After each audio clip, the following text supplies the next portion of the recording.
நான் உங்கள் சிபி பாறை ஜோதிடர் சாதி ராகவன் ஜெயபாலாஜி. சதுஸ்பாத கரணத்தில் போய் பிறந்தவர்கள் எப்பயுமே ஆப்பிள் அதிகமாக சாப்பிடும். சதுஸ்பாத கரணத்தில் போய் பிறந்தவங்க எப்பயும் ஆப்பிள் அதிகமாக சாப்பிடுங்க. அப்போ ஆப்பிள் அதிகமாக சாப்பிடும்போது என்ன செய்யும்னா உங்களுடைய கரணம் வலிமையாகும்.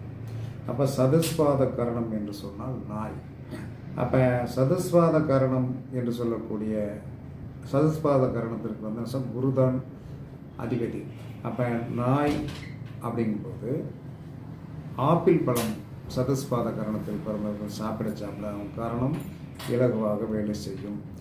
அதற்கடுத்து நாகவ கரணத்தில் போய் பிறந்தவங்க அவர்கள் வல்லாரை மிட்டாயும் சாப்பிடலாம், செர்ரி பழமும் சாப்பிடலாம். இது ரெண்டையும் சேர்ந்து சாப்பிடலாம். நாகவ கரணத்தில் போய் பிறந்தவர்கள் வல்லாரை மிட்டாய் ப்ளஸ் செர்ரி பழம் ரெண்டுமே சாப்பிடலாம். ரெண்டுமே என்ன சொல்லணும்னா உங்களுடைய கரணத்தை வலிமையாக்கிவிடும்.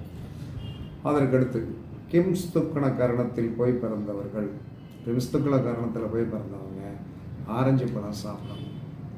ஆரஞ்சு பழம் சாப்பிட சாப்பிட சாப்பிட சாப்பிட சாப்பிட சாப்பிட சாப்பிட சாப்பிட கண்டிப்பாக நம்முடைய வாழ்க்கையில் நம்முடைய கரணத்தோடைய தோஷம் போய் பெரிய வெற்றி கண்டிப்பாக பரிச்சித்து பாருங்கள்.